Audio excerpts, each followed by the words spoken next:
Los derechos humanos protegen a quienes son agredidos por los poderes del Estado. En la Edad Media era absurdo plantearlos. No había derechos para los hombres. La figura del Cristo torturado justificó la tortura de Torquemada. Todo régimen autoritario reprime desde un absoluto. Primo Levi dice: existe Auschwitz, no existe Dios. Dios ignoraba la ESMA, las matanzas en Vietnam. En un mundo en el cual el silencio de Dios es agobiante, los seres humanos tenemos la obligación de tomar la palabra.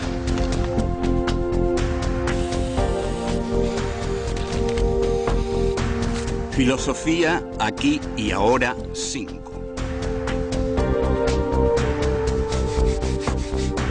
Filosofía y derechos humanos. Encuentro 5. El antisemitismo. 1. El odio al otro. 2. El racismo en el Tercer Reich.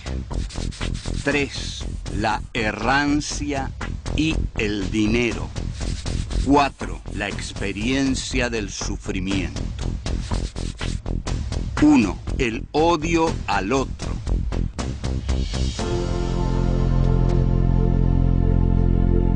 Encuentro número 5. El antisemitismo.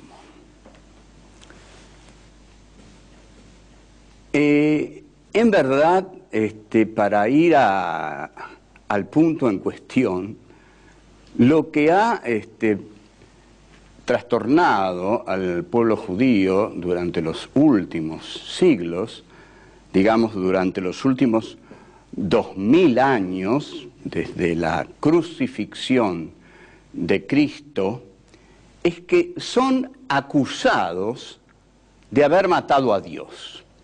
Esta debiera ser una situación muy original. ¿Cómo puede vivir sobre la tierra el pueblo que mató a Dios? Porque esta es una creencia popular enormemente arraigada a lo largo de los siglos, y muchísimos judíos han sido asesinados por eso.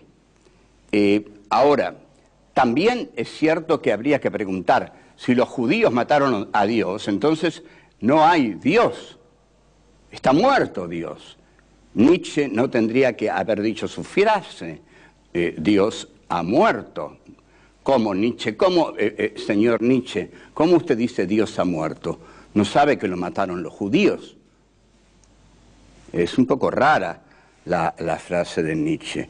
Bueno, vamos a explicar cómo fue que los judíos mataron a Dios. Según esta vulgar pero muy efectiva versión, Jesús de Nazaret, Hijo de Dios, es Dios. Y los que lo crucificaron y pidieron su crucifixión en lugar de la de Barrabás, el ladrón, fueron los judíos. Curiosamente también, los que lo siguieron, los que lo amaron, sus seguidores, los que luego difundieron su doctrina y sus primeros súbditos, necesariamente durante muchas décadas, fueron judíos. Y algo más todavía, Jesús era judío, ese Dios era judío. Si usted habla con un judío, el judío les va a decir: caramba, si hasta cuando necesitaron un Dios nos lo pidieron a nosotros. Lo que funciona aquí es más que, por supuesto dentro de todo esto hay una ignorancia terrible. El antisemitismo tiene una esencia de odio al otro. El antisemitismo funciona porque es necesario para muchos odiar a otro.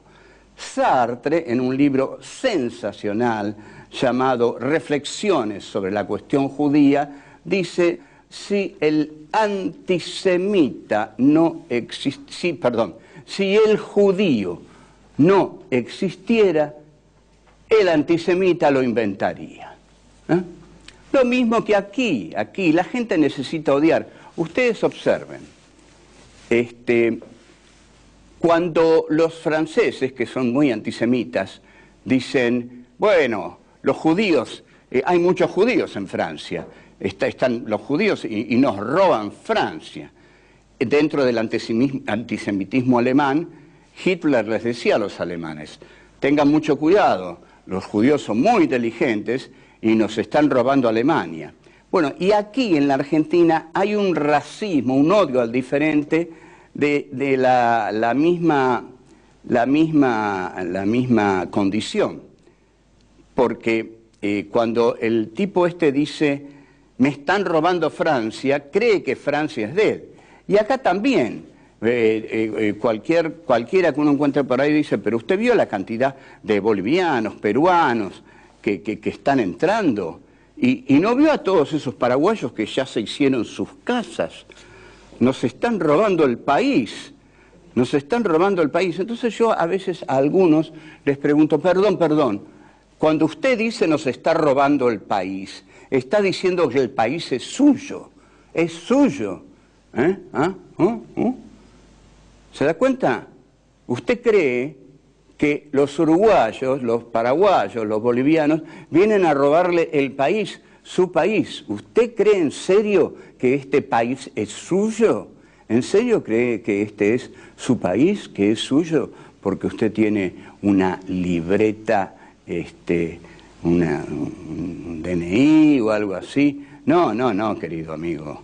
El país es de uno porque uno lo hace propio, laburando. Así que si esos vienen y ya están laburando y ya se hicieron la casita, es más de ellos que suyo. Seguimos.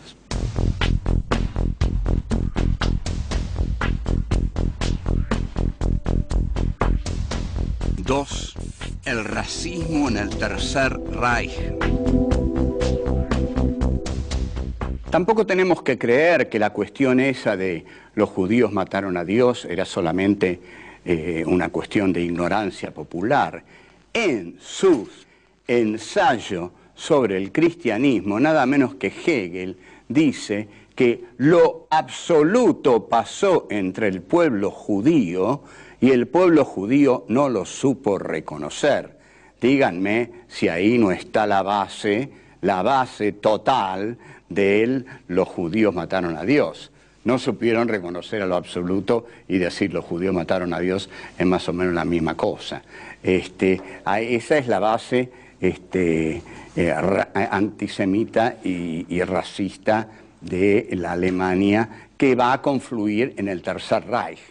El Tercer Reich necesitaba, por supuesto, de un gran otro a quien odiar y encontró inmediatamente al judío como ese otro que pudiera unificar al pueblo alemán. Ustedes observen que un pueblo dividido por miles de causas puede ser unificado por el odio. Alemania estaba en la ruina. Alemania estaba herida por la derrota de la Primera Guerra Mundial, por las humillaciones del Tratado de Versalles, por las luchas intestinas entre la gente del partido nazi, los comunistas y los socialdemócratas, y Hitler les señaló, son los judíos, la culpa la tienen los judíos se han robado la plata de Alemania, por eso la inflación nos está comiendo. La plata la tienen los banqueros judíos. Y el discurso era, los judíos son superiores en inteligencia, los judíos son demasiado inteligentes ante el alemán, que es un pobre campesino, que es un ser puro que trabaja la tierra con sus ojos claros, con la pureza de su corazón, el sucio judío que viene viviendo de la usura desde la Edad Media o desde todos los tiempos, está saqueándonos Alemania, haciendo un uso del dinero del cual es un artista. Y el judío es muy inteligente, decía Hitler, haciendo por primera vez un racismo de algo valioso. Ahora, el racista reconoce en aquel al que desprecia algo valioso, desprecia a un inteligente. No, son muy inteligentes. Por eso tenemos que matarlos, tenemos que echarlos, tenemos que expatriarlos. Hacen un manejo del dinero tan extraordinario que se van a quedar con Alemania. Entonces, ahí los comunistas alemanes, los nacionalsocialistas alemanes y la socialdemocracia alemana se unen en torno a este líder que los convoca en el odio al otro. El otro, apareció el otro demoníaco que es el enemigo de todos. Ahí el gran acierto político de Hitler es encontrar al enemigo de todos o inventarlo, porque no lo era el judío. Hitler inventa al enemigo de todos, de comunistas, de nazis y de socialdemócratas, y él se transforma en el líder del enemigo demoníaco de todos. Esto ya lo había escrito en la cárcel cuando lo pusieron ahí durante un tiempo en Mein Kampf, Mi lucha, donde está con Rudolf Hess, que escribe varios de los capítulos.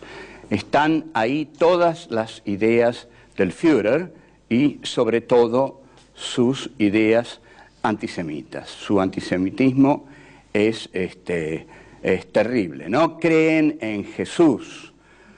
¿Cuál es el Dios del judío? Es el dinero al contado, el dinero sucio. Por supuesto, el dinero es sucio, el dinero se ensucia. El judío es tan sucio como el dinero. Y el billete arrugado y sucio es su corazón. Eso decía Hitler. Volvemos.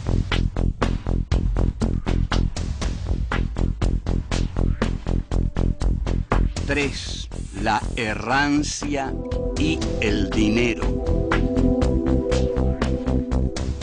Dentro de los capítulos dedicados a la existencia auténtica y la existencia inauténtica de Ser y Tiempo, 1927, Herr Heidegger, al dedicarse a la existencia inauténtica, dedica un parágrafo muy importante a lo que llama la errancia. Tengamos en cuenta que la existencia inauténtica consiste en no permanecer seriamente en nada, ¿no? En no detenerse en el misterio de nada de lo que es, en ir de una cosa a la otra. Entonces, lo que caracteriza a la existencia inauténtica es la conducta de lo errante. Lo errante es justamente ir de una cosa a la otra, ¿no? No me detengo en nada, paso de una cosa a la otra sin profundizar en nada. Nada me interesa realmente con profundidad, el ser de nada. No busco la hondura, el abismo profundo de nada, porque tengo miedo de hacerlo. Entonces, la errancia es mi ser, y la errancia es mi ser inauténtico, porque la errancia es mi cobardía.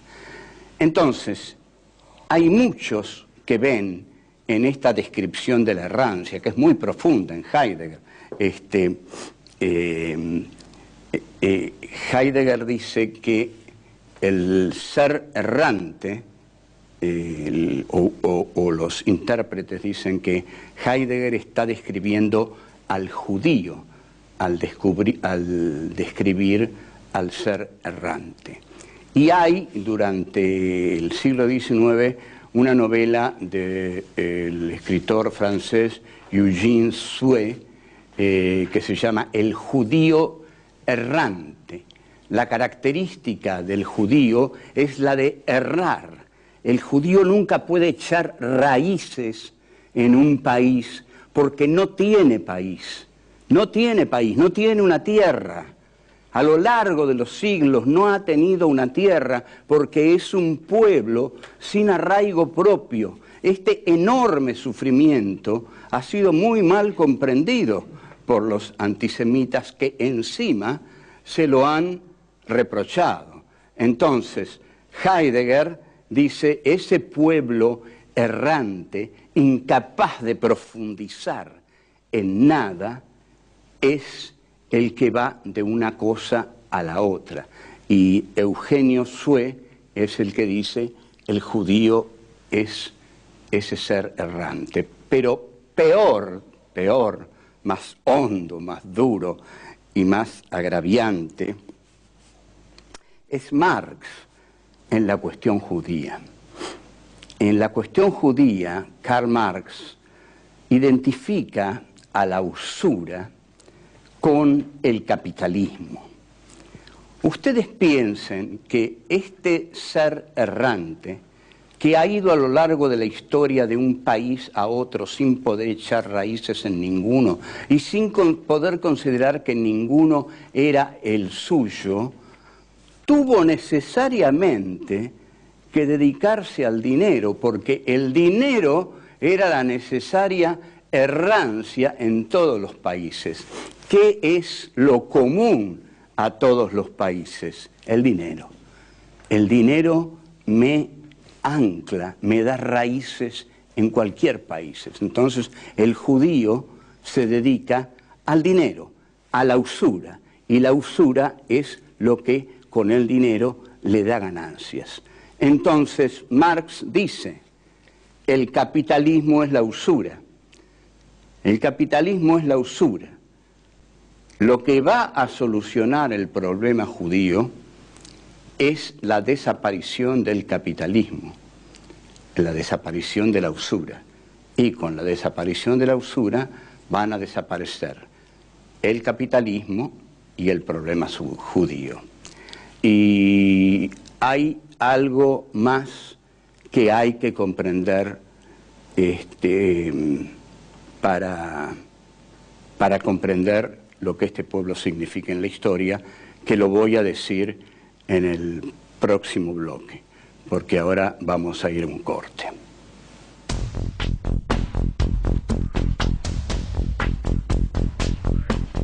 Cuatro, la experiencia del sufrimiento. El odio al judío cruza la historia, pero también en la Biblia los judíos están tremendamente favorecidos. Vamos a volver sobre este tema. No se podrá decir que no hemos tratado bien al pueblo judío, que no lo hemos respetado, que no hemos respetado y reconocido su dolor, la injusticia con que ha sido tratado, y la cuestión de la usura, de la rancia, de haber matado a Dios, todos esos horrores. En la Biblia ha sido tratado muy bien porque el pueblo judío es el Dios de la Biblia. Por ejemplo, Dios aparta las aguas cuando Moisés conduce a su pueblo esclavo en Egipto hacia su propio pueblo, hacia el pueblo que los judíos habrán de habitar, ¿no? Y abre las aguas y los judíos pasan y Moisés los conduce y cuando vienen los egipcios las aguas se cierran y ¿por qué se cierran las aguas? ¿Por qué mueren todos esos egipcios? Para que se salven los judíos, por supuesto, pero ¿esos egipcios no eran criaturas de Dios? Digo criatura como criatura, justamente, ¿no? Como creación, no criatura, creación. Hay una película que se llama Juicio a Dios, en la cual varios judíos en un campo de concentración se reúnen para juzgar a Dios. Y hay varios eruditos en la Biblia y hay varios judíos torturados, doloridos, que hacen un juicio a Dios. Y uno de ellos justamente pone este momento del pueblo judío y dice que lo que hicimos a nuestro Señor cuando nos salvaba a nosotros, pero no nos dimos cuenta lo que le hacía a los otros pueblos, no nos dimos cuenta lo que le hacía a los egipcios. Nosotros éramos tan buenos, estamos seguros de que éramos tan buenos, no pensamos que ahogaba a miles y miles de egipcios para salvarnos, no pensamos que ahora estamos del lado malo de la historia. Entonces, no pensamos que ahora nos está yendo mal a nosotros, y eso es todo lo que nos pasa. Entonces, los judíos continúan, después de la Segunda Guerra Mundial, sin conseguir un Estado. Un pueblo sin un Estado es una cosa, y un pueblo con un Estado es otra cosa. El cristianismo sin un Estado era una cosa. Era el cristianismo de la fe, de las catacumbas, de la persecución, de la pobreza y del recuerdo venerado del Dios Cristo de la cruz.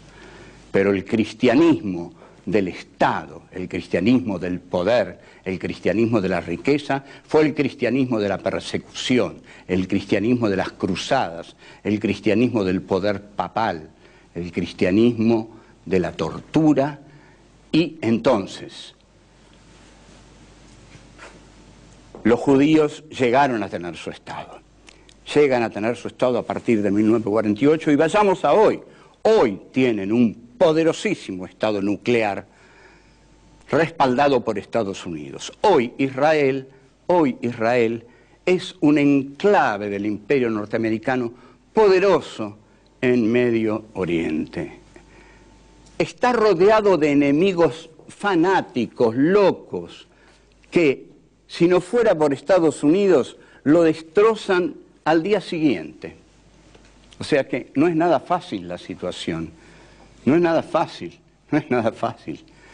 Entonces Israel o se respalda en Estados Unidos o desaparece del mapa. Pero cuando todo el mundo vota por reconocer al Estado de Palestina, todo el mundo, ¿por qué Israel vota con Estados Unidos en no reconocerlo? ¿Por qué no reconocer al Estado de Palestina? Ahí el Estado de Israel se transforma en el Estado de Israel. Entonces la pregunta es, ¿cómo un pueblo que ha sufrido tanto puede hacer sufrir tanto a otro? ¿Cómo hombres que sufrieron tanto a lo largo de la historia pueden hacer sufrir a otros y asumir la imagen del castigador, del torturador, del malvado? Es casi inexplicable, pero es explicable porque estamos al azar, porque no hay reglas morales, porque no hay una sola regla moral que pueda ya establecerse sobre este mundo. Si eso pasa, si Israel, que ha sufrido lo que sufrió, no da el ejemplo de la austeridad en la causa del sufrimiento aplicado a los otros, entonces no hay quien pueda darla en este mundo, porque no hay quien haya sufrido como sufrió el pueblo de Israel. ¿Qué nos puede quedar de esperanza? ¿A qué pueblo podemos pedirle? No, por favor, ustedes no castiguen, ustedes no practiquen el mal en los cuerpos de los otros, porque los otros lo han practicado en los cuerpos de ustedes. Ustedes conocen el dolor, no lo practiquen. Y es inútil, es inútil.